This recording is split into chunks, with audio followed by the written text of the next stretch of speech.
یہ حیدرآباد لیاقت کالونی کی ریشم بازار ہے جس کو قائد آباد کہا جاتا ہے۔ جیسا کہ آپ دیکھ سکتے ہیں یہاں پر SOPs کے تحت خلاف ورزی کی جا رہی ہے۔ تاجروں اور دکانداروں نے نہ ہی کوئی احتیاطی تجاویز کے تحت نہ ہی کوئی سینیٹائزر اور نہ ہی کوئی گلوز بھی احتیاطی عمل نہیں کیا جا رہا۔ ایسے میں بڑھتی افرادوں کی رش میں کرونا وائرس پھیلنے کا خدشہ۔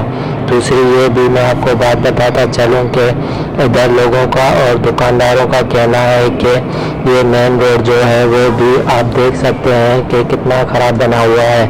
ادھر گندے نالوں کا پانی جیسے باہر آ جاتا ہے تو ٹریفک اور افرادوں کا رش ہو جاتا ہے۔ 20 سال سے جو روڈ بنا ہے پھر کوئی بھی نہ ہی کوئی حکومت اور نہ ہی کوئی انتظامیہ نے آ کر دیکھا ہے۔ میں ہوں Gulzar Ahmed, bureau chief, City 1 نیوز، حیدرآباد۔